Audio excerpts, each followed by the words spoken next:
अपन ने पिछले लेक्चर में विसर्ग संधि कंप्लीट कर चुके थे। अभी संस्कृत का पेपर 1 का तो 7वां अध्याय 7 चैप्टर कौन सा है तो है समास प्रकरण। अब इस समास प्रकरण में समास मतलब क्या होता, दो या दो से अधिक शब्दों को अपन मिलाकर अगर नया शब्द बनाते हैं उसको समास बोलते हैं। ठीक है, तो समास प्रकरण में टोटल हमने को समास कितने देखने हैं तो 5 समास देखने। कौन कौन से? अव्ययभाव, तत्पुरुष समास, बहुव्रीहि समास, द्वंद्व समास और केवल समास।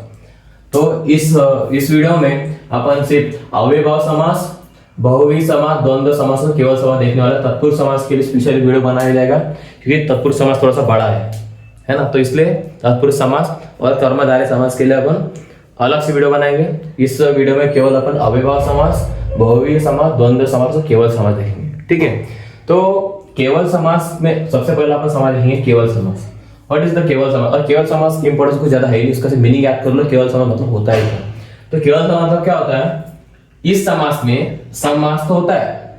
अरे समास बोले तो समास तो होगा ही ना, समास तो होता है, लेकिन इस समास में विशेष कौन सी संज्ञा प्राप्त तो नहीं होती है, इसलिए उसको केवल समास के इसका इंपॉर्टेंस बहुत कम है, लेकिन उसमें टाइप फिर भी दिया है सिलेबस में। ठीक है, केवल समास की इंपॉर्टेंस नहीं है इतना। दूसरा जो समास अपन देखेंगे वो है अव्ययभाव समास। अभी अव्ययभाव समास में देखा जाए तो अव्ययभाव, अभी अव्ययभाव मतलब इसमें अव्यय आएंगे, बराबर है। तो अव्ययभाव समास में अव्यय सबसे इंपॉर्टेंट है और अव्यय पूर्व पद में होना चाहिए, इसलिए तब जाके अव्ययभाव समास होगी।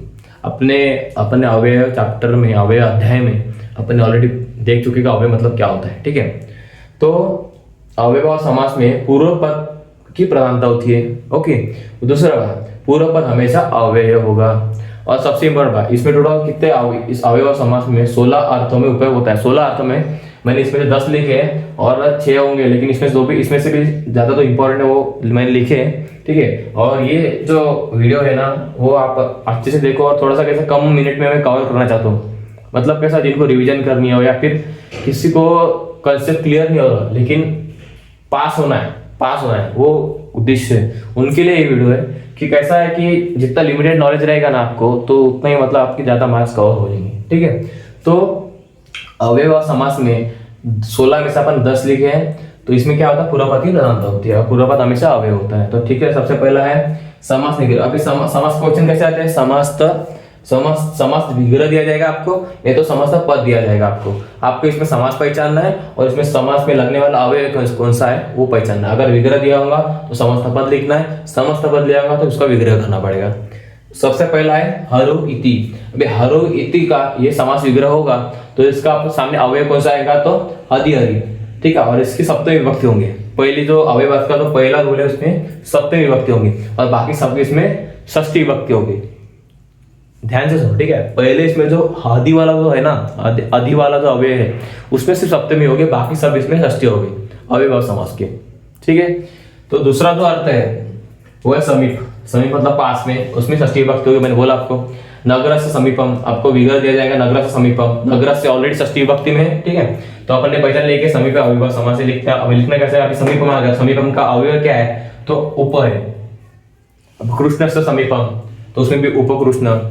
तो ये आपको क्या करना है कि आपको सिर्फ ये सब रटना है, ये वाला टॉपिक थोड़ा सा समास वाला भी रटना है, क्योंकि अगर रटते नहीं तो आपको सॉल्व नहीं करता है। सिंपल रटना पड़ेगा इसके समास वाले जितने भी अर्थ है आपको समझाएंगे वो।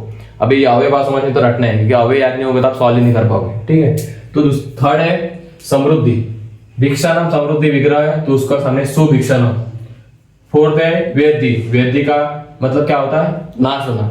ठीक है, तो यवानाम वेदी और उसके सामने जो अव्यय लेंगे क्या लेंगे, दु यवन। उसके बाद अभाव है, अभाव हो गया, अभाव मतलब पराजय हो गया। मक्षिकानम अभाव। अभी पक्षिकानम अभाव का विग्रह उसका समस्त पद कैसा होगा, निर। इसमें निर अवयव का लगा है। ठीक है, उसके बाद अत्यय। अत्यय में क्या है, हिमस्य अत्यय। हिमस्य अत्यय में कौन सा अवयव लगा है, अति। हिमस्य अत्यय के सामने जो समस्त पद है उसमें कौन सा लगा है, अति। आपको समस्त पद दिया जाएगा, समस्त विग्रह दिया जाएगा। ठीक है, दोनों में से आपको एक लिखना पड़ेगा। उसके बाद है असंप्रति। असंप्रति में क्या लगा है, अति।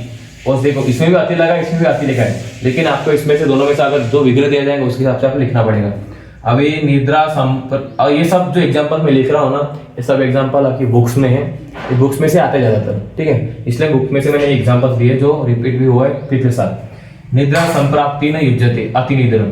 शब्द, अभी शब्द में क्या करेंगे, हरि शब्द से प्रकाश। अभी हरि शब्द से प्रकाश है तो इसका समस्त पद कैसा होगा, तो इति हरि।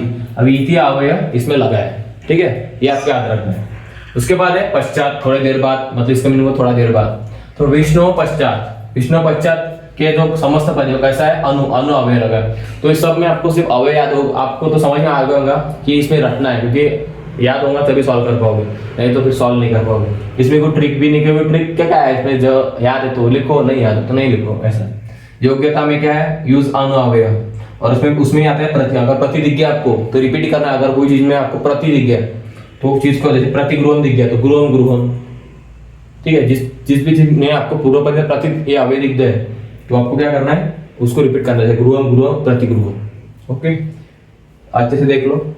उसके बाद है द्विगु समास। ये इससे अवयव समझ में आता है। द्विगु समास मतलब क्या, संख्यावाचक। अगर कोई भी आपको संख्यावाचक शब्द दिख जाए तो उसमें द्विगु समास होगा, और उसका जो सामने वाला जो अवयव कौन सा लगने वाला है तो वो आप याद करना है। जैसे त्रिभुवनम, अब त्रिभुवन में त्रि आ गया, संख्या आ गई, नंबर आ गए, नंबर से वाला जो होगा द्विगु समास आएगा, ठीक है। तो त्रिभुवनम क्या होगा, त्रयाणाम भुवनाम समाहार। आपको क्या याद रखना है, भुवनाम समाहार याद रखना है आपको, ठीक है। उसके बाद है द्वंद्व समास। द्वंद्व समास मतलब क्या होता है, इसमें जितने भी शब्द लिए थे वो सब प्रधान शब्द होते हैं।